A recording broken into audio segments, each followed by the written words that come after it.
Seigneur, nous voulons t'apprécier. Nous voulons te glorifier pour ton amour à notre égard. Nous voulons te glorifier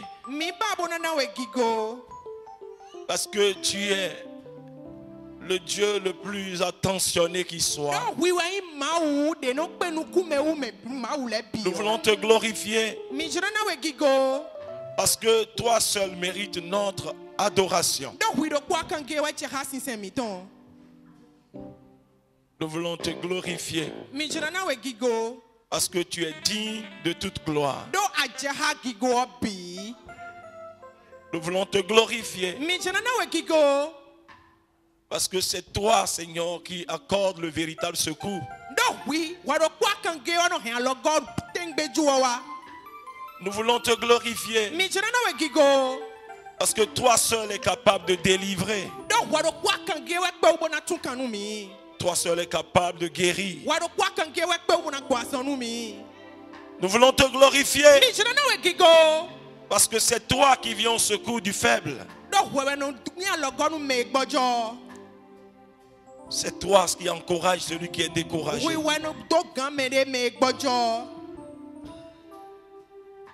Nous voulons te glorifier car c'est toi qui défends, Seigneur, le malheureux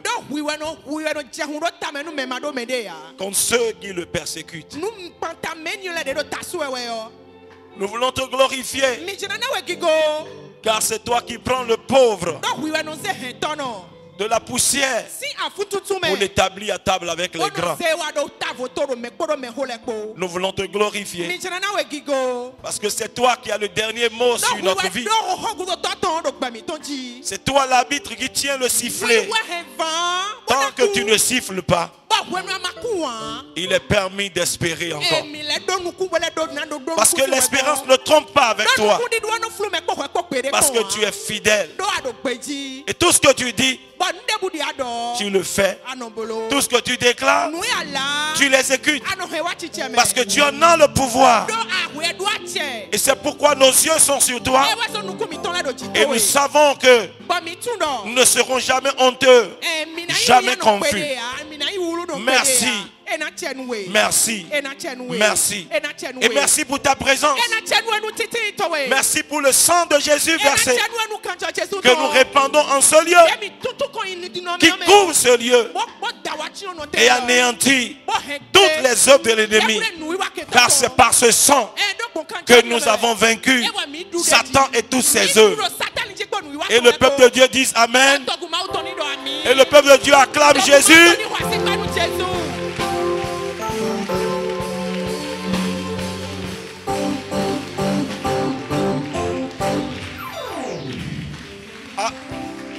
Assois-toi dans sa présence.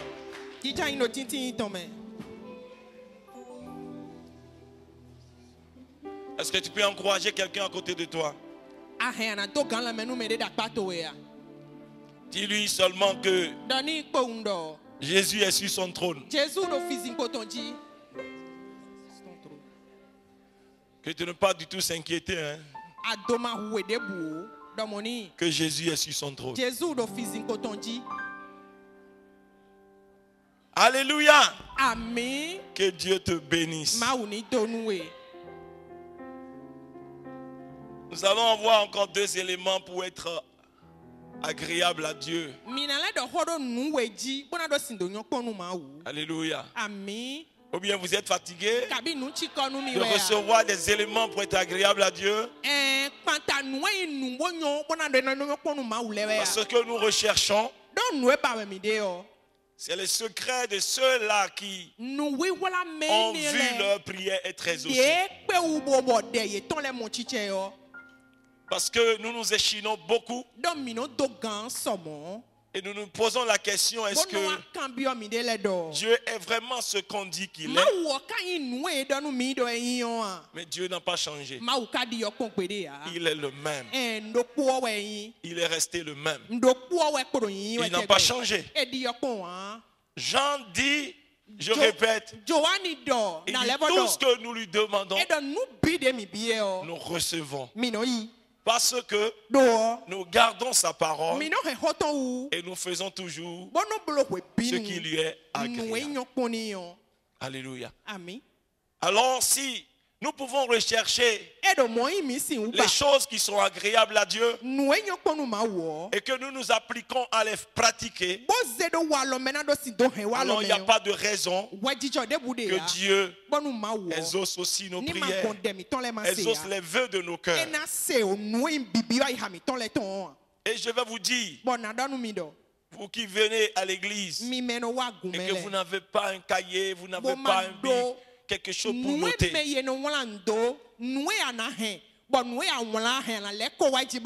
À moins que vous n'ayez pas l'opportunité, la grâce d'aller peut-être à l'école. Alléluia. Mais je peux vous assurer, je peux vous dire que c'est de l'irrespect vis-à-vis de Dieu. Alléluia. Gloire à Jésus. Vous savez, c'est des choses que nous développons, hein? Et ça nous paraît banal. Mais aux yeux de Dieu, c'est de l'irrespect. Parce que nous ne pouvons pas nous permettre cela lorsque nous allons à l'école. Quand vous rentrez dans la salle de classe, le professeur est en train de redonner son cours. Si vous ne notez pas, il va vous mettre dehors. Alléluia. Vous savez, le problème, c'est que nous ne sommes pas trop conscients de la présence de Dieu. Alléluia. Nous ne respectons pas Dieu. Alléluia. Des fois, nous respectons même le pasteur plus que même Dieu. Nous respectons l'ancien plus que Dieu. Que le frère aîné plus que Dieu. Parce que tout simplement nous ne sommes pas conscients de la présence de Dieu. Quand la Bible dit, quand 2 ou 3 personnes s'assemblent en son nom, il est au milieu de... Alléluia. Et c'est ça notre problème. Nous ne sommes pas conscients de la présence de Dieu. Parce que si nous sommes conscients de la présence de Dieu, il y a des attitudes que nous ne pouvons jamais avoir. Ça, c'est clair. Gloire à Jésus.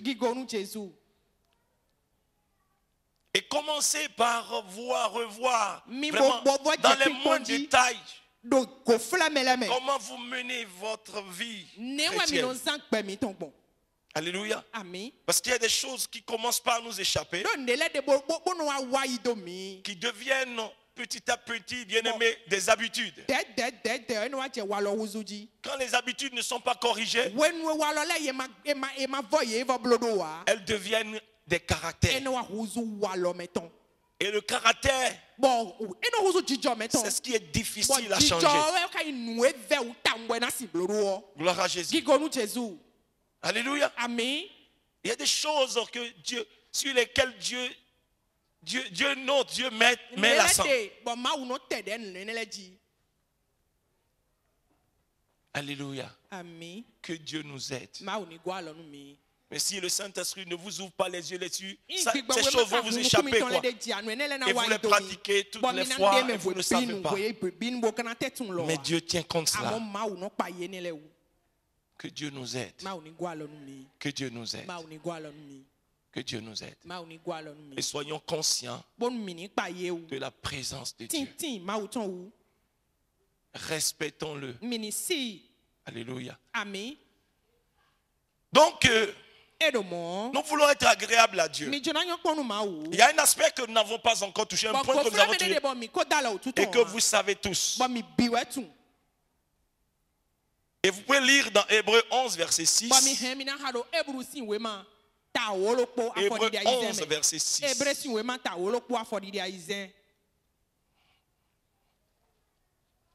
Hébreux 11, verset 6. La Bible dit, or sans la foi, il est impossible de lui être agréable.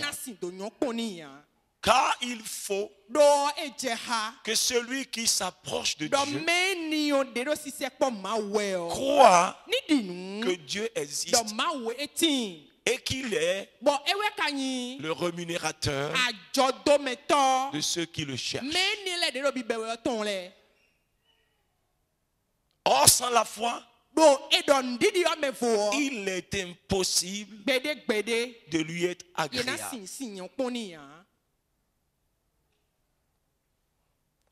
Ça veut dire que tout ce que vous faites pour Dieu, Dieu veut lire derrière cela la foi. Si vous priez sans la foi, vous ne pouvez pas être agréable à Dieu. Si vous donnez sans la foi, vous ne pouvez pas être agréable à Dieu. Vous rendez service pour Dieu sans la foi, vous ne pouvez pas lui être agréable. La foi est un élément fondamental. Sur cette terre, dans le monde naturel, nous utilisons l'argent, le CFA, les devises étrangères, comme vous les connaissez. Mais avec Dieu, dans le monde spirituel, la monnaie d'échange, c'est la foi. C'est la foi. Gloire à Jésus. La foi est fondamentale.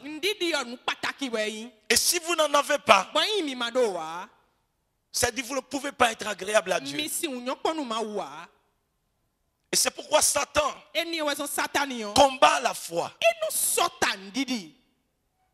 Parce que lorsque vous perdez la foi, mais c'est fini.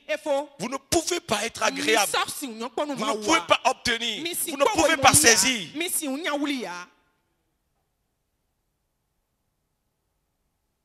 Gloire à Jésus.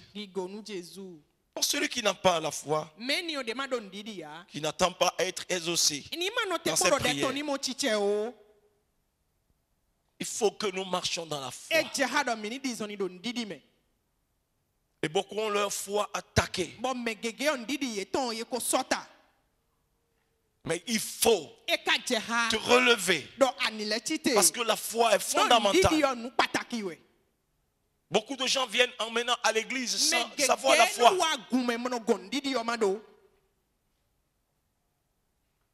Gloire à Jésus. Quand vous lisez Jacques 1, 6 à 7, la Bible dit,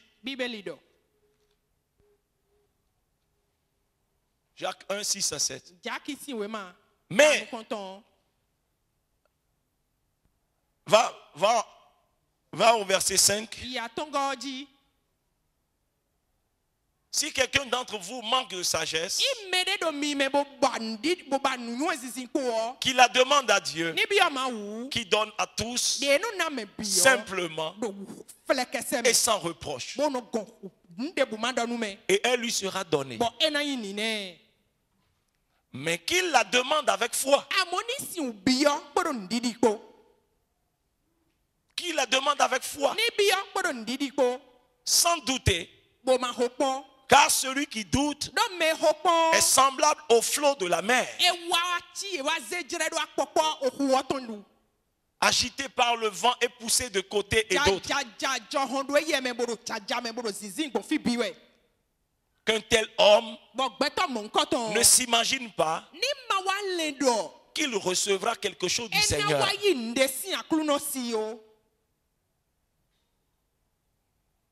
Gloire à Jésus.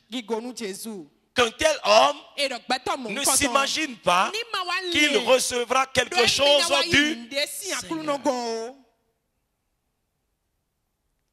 Donc s'il en est ainsi, alors on peut crier à Dieu, Seigneur, viens au secours de mon incrédulité. Viens au secours de mon manque de foi. Parce que si c'est la foi est la monnaie d'échange, est-ce qu'il faut que j'ai pour recevoir de la main de Dieu, alors et que je n'en ai pas, je peux crier à l'Éternel. Et laissez-moi vous dire, la foi c'est un don. C'est pourquoi il faut demander. Si tu es quelqu'un qui doute beaucoup, demande. Mais la foi là, la foi. Allons à Hébreu 1.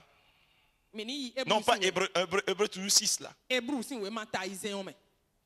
y a une des définitions de la foi là.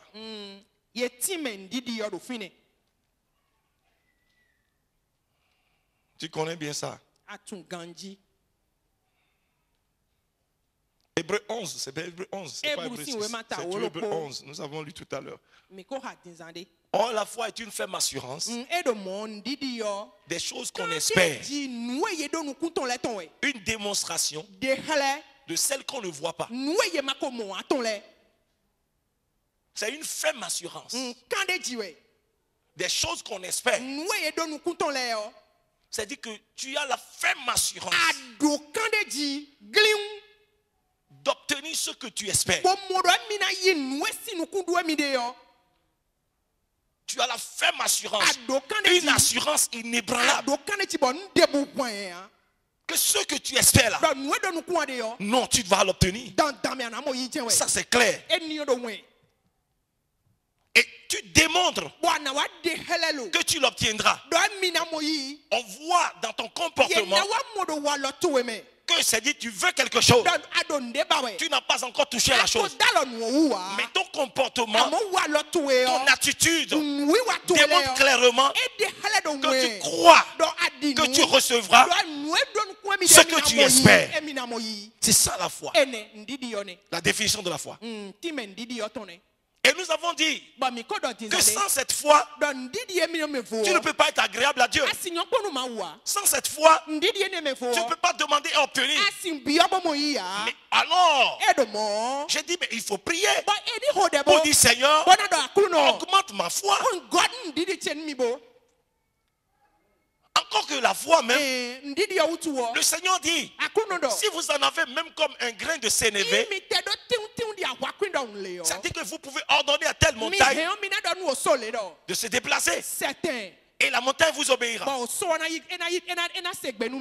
Mais pour que Dieu vous exauce, alors comment il le fait? Comment je peux obtenir la foi? Romains 10 verset 17 dit,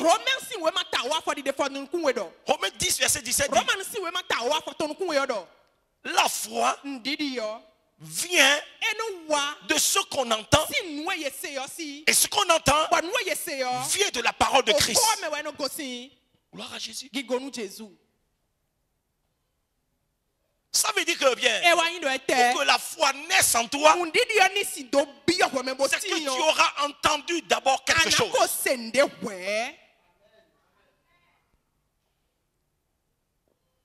La foi ne vient pas comme ça, ne tombe pas du ciel. C'est-à-dire tu dois entendre quelque chose. De qui? De Dieu. De Christ. C'est ça qui fait naître en toi la foi.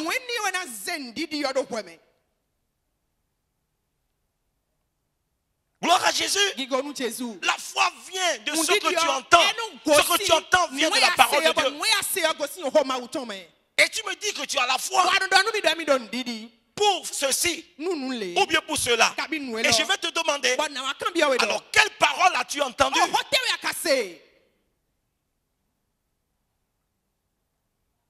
Parce que cette parole devient un soubassement. Ça devient ton appui. Gloire à Jésus. Abraham a eu la foi. Comment? Parce qu'il a entendu que Dieu lui a dit, Sarah t'enfantera un fils.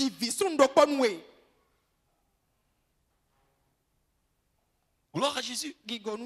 Tu as la foi d'avoir ceci ou bien de faire cela. Mais je vais te dire, mais qu'est-ce que tu as entendu de cela ou bien de ceci?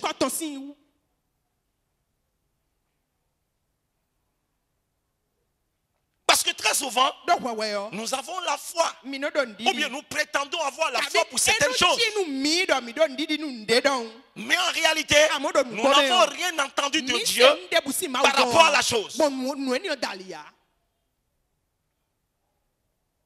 Et quand ça se présente comme ça, souvent nous sommes déçus. Parce que Dieu ne peut pas accomplir ce qu'il ne t'a pas dit.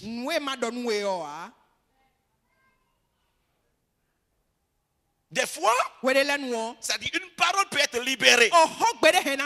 Et cette parole qui est libérée, que Dieu dit, Dieu l'a dit à quelqu'un. Mais pendant que toi tu es en train d'écouter, alors tu as saisi ça pour toi.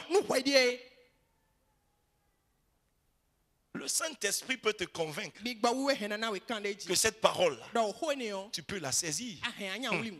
Mais des fois, on la saisit avec une autre motivation dans notre cœur. Une motivation qui nous est cachée même. Gloire à Jésus. Une motivation qui n'est pas trop pure. Parce que ce que tu as saisi et que tu veux obtenir, tu veux l'obtenir pour une autre motivation qui n'est pas celle de Dieu. Et désormais, tu te dis que Dieu t'a parlé. Et c'est sur ça que tu te lèves.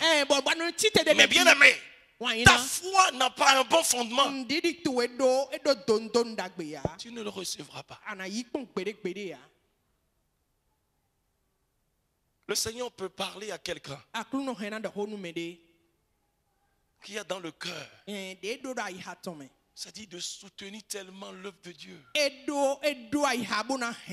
qui désire avoir tellement de moyens. Et le Seigneur libère une parole. Une parole, c'est dit d'une dimension financière, matérielle. Tu comprends? Et la personne saisit cette parole. Et désormais, la personne s'appuie sur cette parole. Mais pendant ce temps-là, toi, tu es à côté. Mais qui ne veut pas avoir de l'argent, qui ne veut pas avoir beaucoup d'argent, toi-même tu saisis par la foi. Mais est-ce que dans ton cœur, toi, Dieu sait très bien que s'il te donne, tu n'as pas le souci de l'œuvre. Toi, c'est pour avoir des villas, voitures, pour toi-même. Est-ce que vous comprenez ce que ça veut dire? Vous pouvez saisir une parole qui n'est pas la vôtre. La foi vient de ce que tu entends. Ce que tu entends vient de quoi? La parole de Dieu.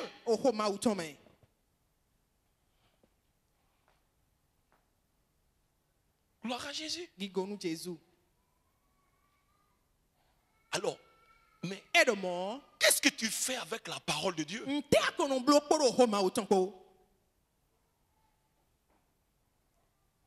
Parce que la foi, elle se nourrit de la parole de Dieu.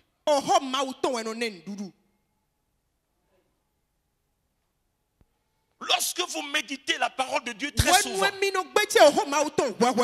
c'est ça qui fait naître en vous la foi.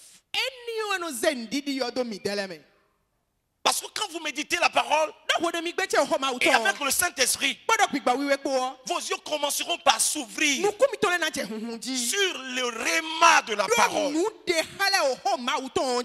Le Saint-Esprit commence par vous parler.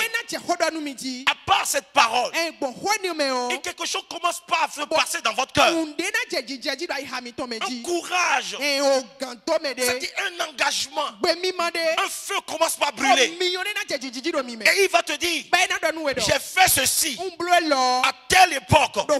Je peux le faire aussi avec toi. Tu sens une force surnaturelle qui te saisit en même temps.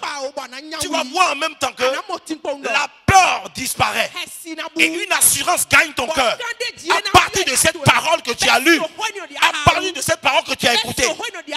C'est ça, bien-aimé. Et tu te lèves selon sur cette parole. Et tu poses un acte. Et voici le miracle arrive. Après tu réfléchis, tu dis mais comment cela s'est passé? Non, parce que la foi est surnaturelle. La foi est surnaturelle.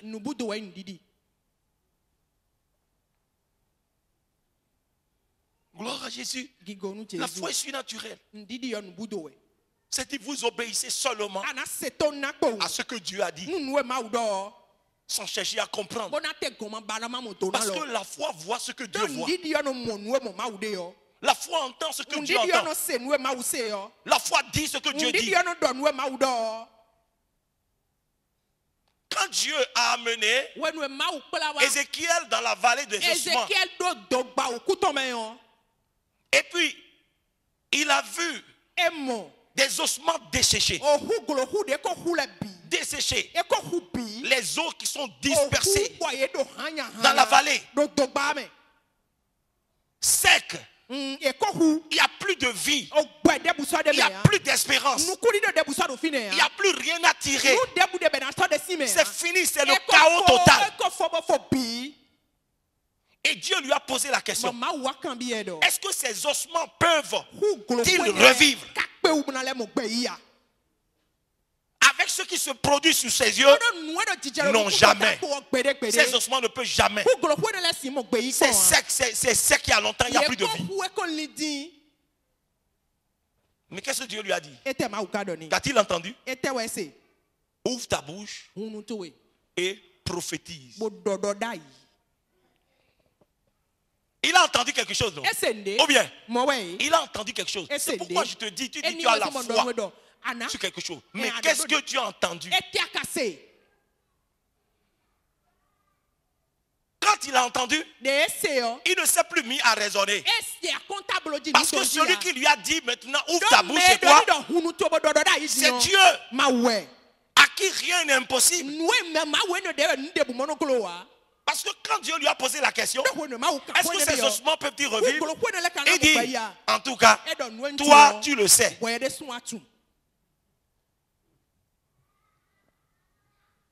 Il dit, toi tu le sais. Et Dieu dit, alors ouvre ta bouche et commande la vie. Alors qu'est-ce qu'il a fait? Il a juste obéi à ce qu'il a entendu. Vous savez, notre problème est que nous voulons souvent raisonner. Nous voulons raisonner avec ce que Dieu dit. C'est ça le problème. La foi, elle est surnaturelle. Il a ouvert sa bouche, il a obéi sans chercher à comprendre. Parce que celui qui lui a dit, parle, il a parlé, puis c'est fini. Qu'as-tu entendu? Sur quoi tu bases, tu t'appuies? La femme qui était comment? La femme qui avait des dettes. Le mari était décédé en laissant des dettes. Et le créancier voulait la prendre avec ses enfants. Cette dame qui se lamentait, qui gémissait. Qu'est-ce que je vais faire? Il était parti voir qui? Élisée. Pour lui dire, voilà, mon mari est mort, il a laissé des dettes. Et le créancier est venu chercher mes enfants. Parce que c'était ça à l'époque. Quand vous devez, vous ne payez pas. C'est-à-dire vous allez payer en vous mettant au service, en devenant l'esclave de votre créancier jusqu'à ce que vous payiez vos dettes. Il est allé voir l'homme de Dieu.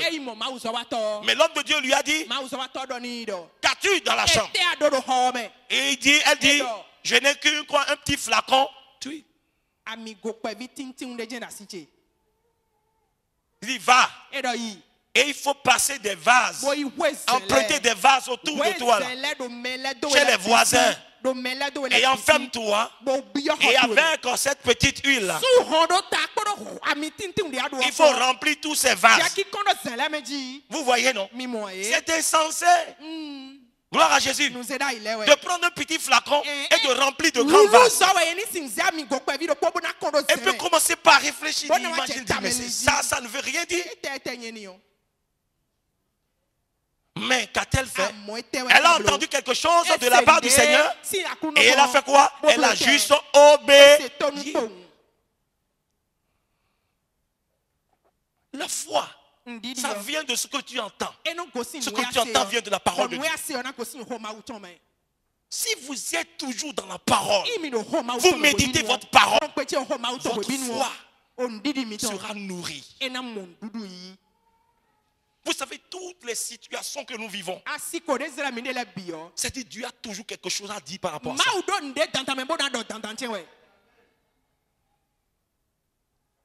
C'est pourquoi le diable nous donne toujours, c'est-à-dire les excuses que nous n'avons pas le temps de méditer la parole de Dieu. Nous n'avons pas le temps de venir aux enseignements. Nous n'avons pas le temps.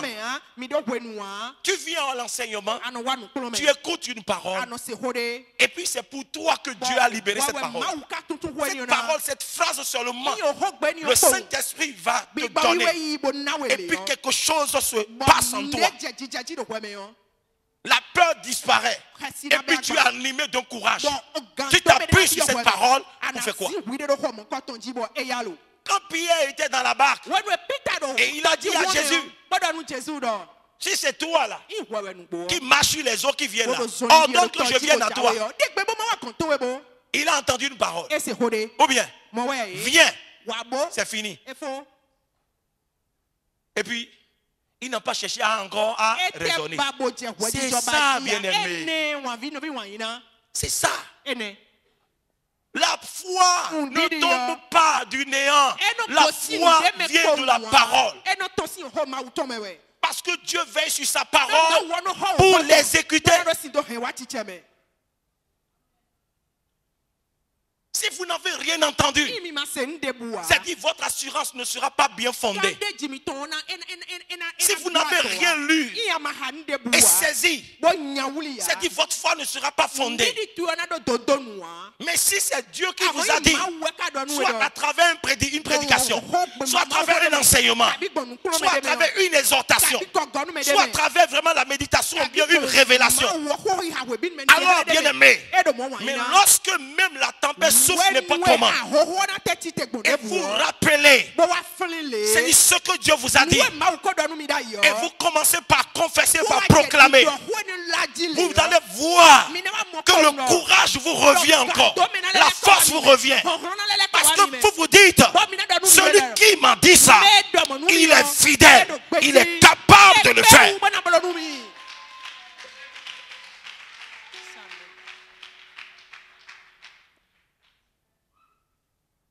C'est pourquoi le diable combat la foi. Il veut tout le temps attirer nos regards sur le naturel. Est-ce que tu crois que ça peut? Est-ce que tu crois que ça peut changer? Est-ce que tu n'as pas vu telle personne? Est-ce que tu n'as pas vu? Est-ce que toi tu es mieux que telle personne? Tu as vu ce qui lui est arrivé. Il est passé par là aussi. Mais ça n'a jamais marché. Mais toi là, Kaneti, qui te connaît même? Et quand tu acceptes son mensonge, bien aimé, le doute te gagne. Et quand le doute te gagne, tu deviens désagréable au Seigneur.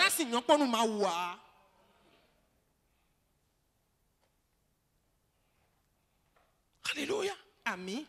Mais quand tu te nourris de la parole, tu vas recevoir, bien aimé.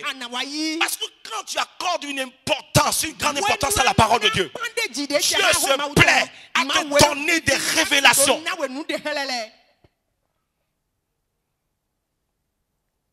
Quand vous allez dans Genèse 26 et vous allez voir, la Bible dit qu'il y a une famine dans le pays des Philistins. Et tout le monde courait pour sortir, pour aller en Égypte, pour aller vraiment chercher des vivres. Isaac aussi voulait partir. Isaac voulait partir. Mais Dieu lui a dit, Isaac, ne t'en va pas. Reste là. Ça veut dire que désormais, si vous demandez à Isaac, sur quoi tu te bases pour rester dans un pays où il y a la sécheresse, la terre est sèche, ne produit rien, Isaac vous dira, parce que Dieu m'a dit de rester.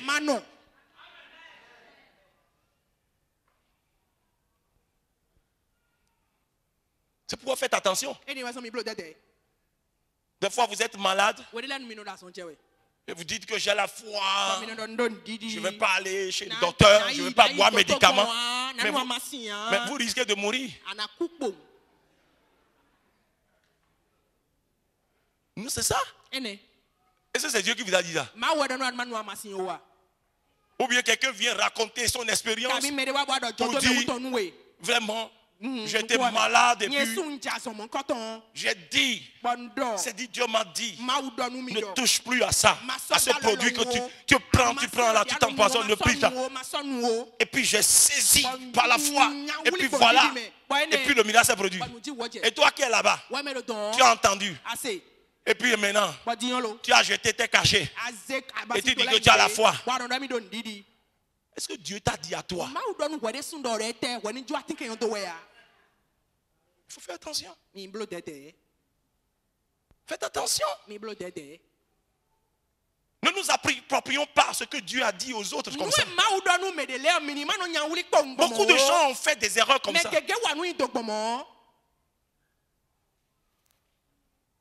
Ce que je dis là, il faut bien comprendre, c'est tellement délicat. Je n'ai pas dit que Dieu ne peut pas te dire. À travers un témoignage, seulement un témoignage. Peut-être que tu étais en train de poser des questions à Dieu, peut-être. Tu comprends? Et Dieu peut te répondre à travers ce témoignage. Mais quelque chose se produit en toi. Ce n'est pas que tu as choisi de faire par ambition ou bien par imitation. Mais il y a quelque chose. Ça vient communiquer une assurance en toi. Tu comprends un peu? C'est différent de ce que... non, comme il a fait la mort, si je le fais. C'est comme si... j'ai vu Pierre marcher sur les eaux. Et puis je rentre dans la pirogue. Je vais au beau milieu de la mer. Pour dire comme Pierre a marché sur les eaux là. Moi aussi je vais marcher.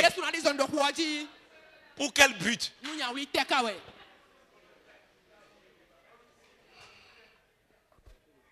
Tu te retrouveras au fond. Tu vas boire tranquillement ton eau et mourir tranquillement. C'est que tu vas mourir comme ça au nom de Jésus.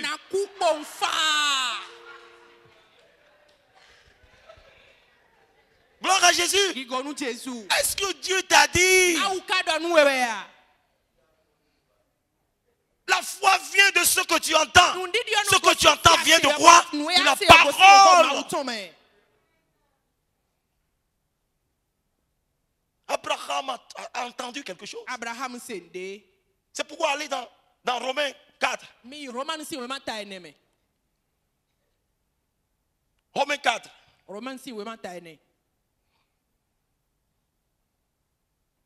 Partie du verset 20.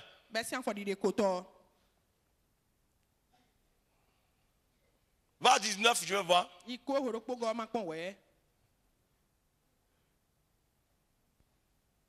Et s'enfaiblir dans la foi. Va à 18, on va voir si on aura. Et 17. Recule un grand vin. Bon, ok.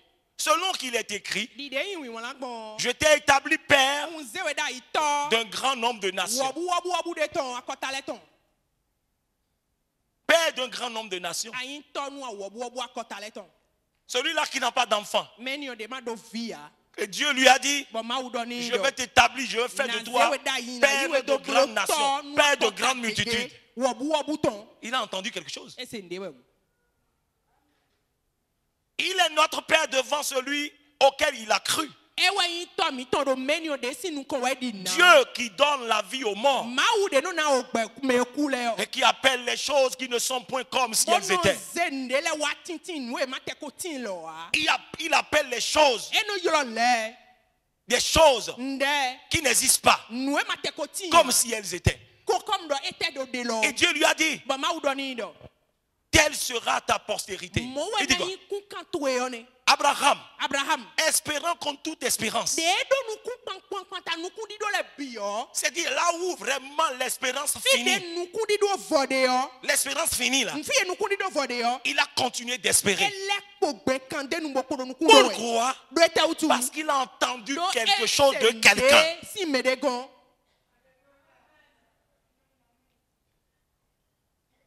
Pas d'un homme, mais de Dieu. C'est pourquoi, bien-aimé, quand vous faiblissez, essayez de jeter un coup d'œil sur les œuvres de Dieu. Comme le chant qui dit, quand je regarde les montagnes, quand je regarde les vallées, quand je regarde les océans, mais je dis, tu es Dieu. Quand vous allez au même bord de la mer et vous voyez cette vaste étendue d'eau, vous ne savez pas où ça commence, où ça finit. Vous vous posez la question, est-ce qu'on a allumé même un feu en dessous de cette eau-là? Qu'est-ce qui fait bouillonner comme ça? Les vagues qui viennent avec tant de fureur, mais qui viennent mourir sur le sable. Quand vous voyez ces choses, quand vous suivez des documentaires, vous voyez des arbres, vous voyez des oiseaux, des espèces, mais vous vous posez la question, mais qui a fait ça? Et c'est l'Éternel, c'est celui qui a fait ça qui vous a dit cela. Alors bien aimé, votre foi reçoit maintenant une force, parce que vous dites, celui qui a fait ça là, il est capable de réaliser ce qu'il m'a dit. Alléluia. Amen. Il a espéré contre toute espérance. Là où vous pouvez dire, Abraham laisse seulement. Là où les choses sont arrivées maintenant, il n'y a plus rien à faire. Abraham a dit, je continuerai d'espérer. Parce que celui qui m'a fait la promesse, il est fidèle. La Bible dit, il crut, en sorte qu'il devint père d'un grand nombre de nations, selon ce qui lui avait été dit. C'est pourquoi je dis, qu'est-ce qu'on t'a dit? Quelle sera ta postérité? Alors qu'en ce temps-là, il n'a pas encore, il vieillissait. Verset 19. Et sans faiblir dans la foi, il ne considéra point que son corps était déjà usé. Parce que quelqu'un à qui il a raconté que Dieu veut faire de lui le père d'une multitude, le voyant vieilli, va lui dire, Abraham, certainement tu t'es trompé. Est-ce que tu es sûr que c'est Dieu qui t'a? Regarde toi-même, tu as déjà vieilli. Est-ce que cela peut arriver? C'est pourquoi je vous dis, la foi voit ce que Dieu voit. La foi ne voit pas avec les yeux physiques. La foi voit ce que Dieu voit. La foi dit ce que Dieu dit. La foi entend ce que Dieu entend. La Bible dit, il ne considéra pas que son corps était déjà usé, puisqu'il avait près de 100 ans, et que Sarah n'était plus en état d'avoir des enfants. Il ne douta point, par incrédulité, au sujet de la promesse de Dieu. Mais il fut fortifié par la foi, donnant gloire à Dieu. Il fut fortifié par la foi. Par quelle foi? Il fut fortifié par ce qu'il a entendu de celui-là, à qui rien n'est impossible. Verset 21. Et ayant la pleine conviction que ce qu'il promet, il peut aussi l'accomplir.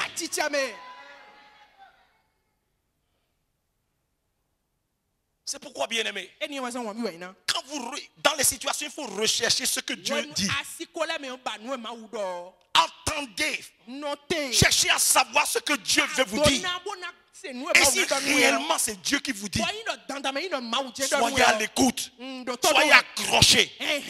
Pourquoi il est très bien, bien-aimé, d'avoir un cahier pour noter ce que Dieu vous dit. Dans les moments de turbulence, faites sortir, relisez. C'est ça. Je suis sûr que Abraham, dans ces moments de faiblesse, je peux le voir aller au bord de la mer et il essaie de compter les grains de sable. C'est incontable. Mais Dieu lui a dit, telle sera ta postérité. La nuit, il peut sortir. Il regarde dans le ciel. Il voit les étoiles. Il commence par les compter. Il se perd dans son comptage. Parce que on ne peut pas les compter. Et celui qui lui a fait la promesse lui a dit que quoi? Telle sera ma prospérité, ma postérité. Et c'est ça, bien-aimé. C'est de ça qu'il se nourrit. Et vous pouvez dire tout ce que vous voulez. Vous pouvez lui dire, tu as trop veillé. Ta femme est 2 fois ménopausée. Elle ne pourra plus jamais d'avoir d'enfant. Est-ce que tu as appris quelque part qu'une femme de 90 ans a conçu et a eu dans enfant? Jamais. Abraham cesse de rêver. Non, tu rêves. Nous savons que quand on prend de l'âge, on commence par raisonner autrement. Abraham, il faut laisser des rêveries. Abraham dit, je m'en fous. Celui qui m'a fait la promesse, je l'ai entendu de lui. Je n'ai pas entendu d'un homme. J'ai entendu de lui. Et je sais. Je ne sais pas comment. Je ne sais pas où. Je ne sais pas quand.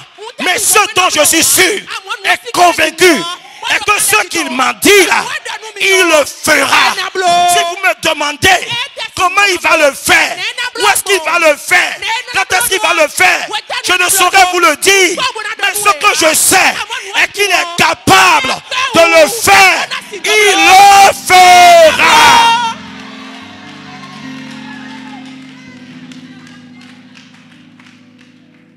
C'est ça, bien-aimé. La foi, ça vous vient de ce que vous entendez. C'est pourquoi quand vous vivez des situations, demandez à Dieu, qu'est-ce que tu dis? Et quand vous recevez, accrochez-vous à cela.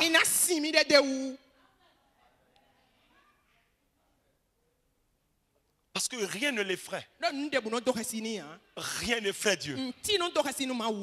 Est-ce que vous comprenez?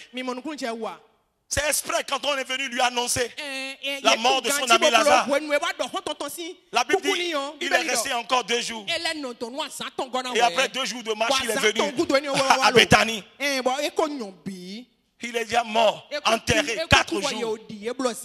4 jours. C'est pourri. C'est fini. Humainement parlant, n'est-ce pas? Quand Marthe l'a vu, si tu avais été là plus tôt, mais qu'a-t-il dit? Il dit, Marthe, je ne te demande pas autre chose. Tout ce que je te demande, crois seulement. Et tu verras la gloire de Dieu. C'est-à-dire la foi ne raisonne pas. Est-ce que vous comprenez? C'est ça, bien-aimé. Et vous voulez avoir votre foi solide, toujours affermie, toujours fortifiée. Vous avez besoin d'une vie de prière, d'une vie de méditation de la parole de Dieu. Vous devez être proche de la parole de Dieu, accroché. C'est ça qui nourrit votre foi. C'est ça. Lorsque Satan réussit à vous occuper tellement, de sorte que vous n'avez plus le temps pour la méditation, pour la parole, bien-aimé, vous commencerez par quoi? Parce que la nature a horreur du vide. Lorsque vous n'êtes pas rempli de la parole, vous serez rempli des informations, de ce que vous voyez, de ce que vous entendez. Et puis ces choses-là apportent en vous quoi? La peur, la crainte. Et comme ça vous commencez par vaciller. C'est comme ça que beaucoup d'enfants de Dieu perdent. C'est ça, bien-aimé. La foi la monnaie d'échange. C'est par la foi que nous recevons.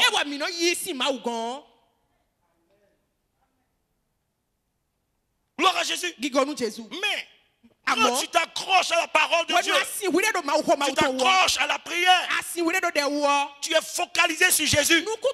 Parce que c'est lui qui est le consommateur de notre foi. C'est lui qui rend parfait notre foi.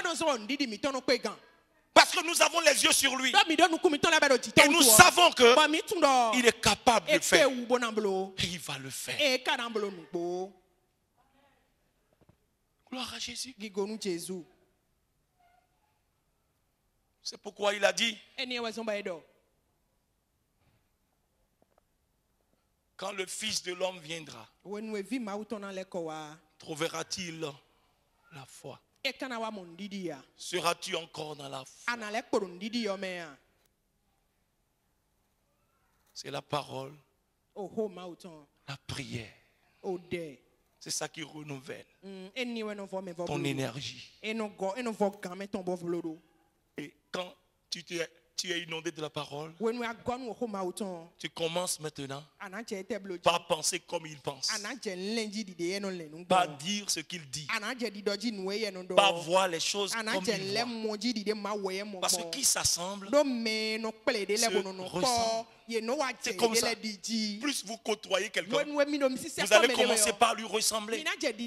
C'est ça. Vous côtoyez Dieu. Vous côtoyez sa parole. Vous vous appropriez sa parole. Vous remplissez votre cœur de sa parole. C'est de l'abondance du cœur que votre bouche parle. C'est ça, bien-aimé. Mais si vous êtes rempli des informations du monde, des informations sur les réseaux sociaux, bien-aimé, faites un examen même de votre vie, une journée, et calculez le temps que vous passez en étant accroché à vos portables, sur WhatsApp, sur Facebook. Et quel temps vous accordez à la méditation de la parole de Dieu. Et c'est dangereux même d'avoir uniquement la Bible sur son portable. Parce que si vous avez la Bible et vous dites que vous êtes en train de méditer sur votre portable, le diable est content. Vous recevrez toujours des signaux. Un message est arrivé. Un message WhatsApp est arrivé. Vous allez sortir rapidement de cette méditation pour aller regarder. Vous revenez encore dedans. C'est dangereux. C'est dangereux. Le diable est content avec ça. Et quand vous faites ça, le Saint-Esprit va dire non, il ne me respecte pas. Parce que vous ne pouvez pas être devant le président de la République et vous êtes en train de l'écouter. Et maintenant, votre roi porte sonne et vous sortez pour aller recevoir pour revenir. Jamais. On écrit déjà que quoi? Il faut faire quoi? Il faut mettre les portables. Oh, attention, c'est ça, non? Mais nous nous permettons cela. Nous lisons la Bible avec WhatsApp. Nous lisons avec Facebook. C'est pourquoi, bien-aimés, vous avez beau chercher à entendre Dieu, Dieu ne vous parlera pas. Parce qu'il dit déjà que c'est-à-dire il ne me respecte pas. Il ne me respecte pas. Faites, ce n'est pas facile. Parce que quand vous devenez un accro des réseaux sociaux, vous allez voir votre vie de méditation est bafouée. Vous ne pouvez pas recevoir. C'est faux. Apprenez à l'éteindre. Apprenez à vous en éloigner. Et puis, quand vous finissez, le temps que vous êtes donné avec Dieu, peu importe. Quelqu'un peut vouloir vous apporter milliards. Si vous respectez Dieu, vous éteignez, vous finissez, vous retournez à ça. Quiconque honore Dieu, Dieu l'honore. C'est ça ce que cette génération est devenue. Cette génération de chrétiens, c'est ce que nous sommes devenus. Les WhatsApp, les Facebook, nous savons tout ça. Tu dis que tu es en train de lire la parole, tu regardes en même temps. Je veux acheter telle chose. Désormais, tu n'es plus concentré même sur la prière. Et tu veux recevoir de qui? Tu veux recevoir de qui? De Dieu. Il dit, vous ne me respectez pas. Il dit, cette génération-là, aujourd'hui, là, c'est une génération, excusez-moi le terme, impolie. C'est ce que le Saint-Esprit dit. Une génération impolie ou bien mal polie. Que Dieu nous vienne en aide. Que Dieu nous vienne en aide. La foi, sans elle, tu ne peux pas être agréable à Dieu. Tu comprends? Et pour la voir, il faut entendre de Dieu. Il faut entendre de Dieu. Qu'a-t-il dit? De ta situation, qu'a-t-il dit? Tant qu'il ne dit pas, ne fais pas ça par improvisation. Ne fais pas ça par enchantement. Ne fais pas ça par imitation. C'est ce qui amène souvent la confusion. Et on dit, est-ce que Dieu agit? Dieu? Mais qu'est-ce que tu as entendu? Tous ceux-là qui ont agi et qui ont obtenu un résultat, lis ta Bible, ils ont reçu. Soit Dieu leur donne une conviction dans le cœur. Dieu parle par l'homme intérieur, il reçoit.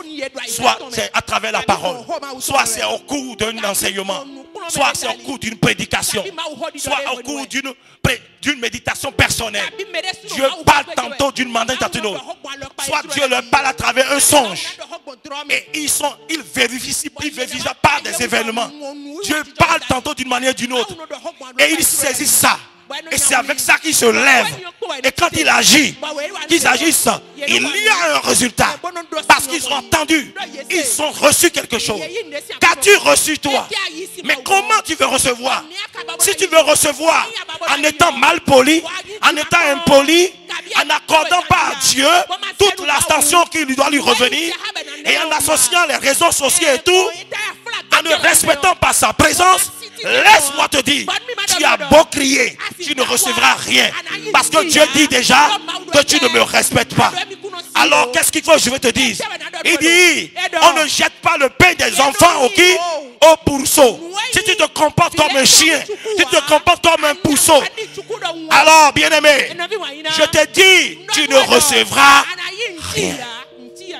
Que Dieu nous bénisse. Baisse ta tête. Baisse ta tête et parle à Dieu. Tu dis, si tu peux confesser, si tu veux confesser, c'est dit ton manque de politesse, alors confesse. Si tu veux confesser ton manque de sérieux avec Dieu, confesse. Dieu a cessé de te parler parce que tout simplement un jour tu as commencé à ne plus le respecter. Tu ne l'entends plus parce qu'il te dit, il sait que ça n'a aucune importance pour toi. Alors il a cessé de te parler. Et là tu as commencé par imaginer toi-même en prenant ta propre parole pour la parole de Dieu. Bien-aimé, répands-toi et dis à Dieu, je reviens à toi. Seigneur, aie pitié de moi. Seigneur, pardonne-moi. Je t'en supplie. Je reviens à toi. Je veux changer mes habitudes. Je veux les changer. Je veux prendre de bonnes habitudes avec toi désormais. Je ne veux plus t'égaler avec WhatsApp. Je ne veux plus t'égaler avec Facebook. Je ne veux plus t'égaler avec Twitter. Mais je veux donner à César ce qui est à César et à Dieu ce qui est à Dieu. Je veux changer les habitudes. Seigneur, aie pitié de moi. Fais-moi grâce et viens au secours de mon manque de foi. Parle au Seigneur.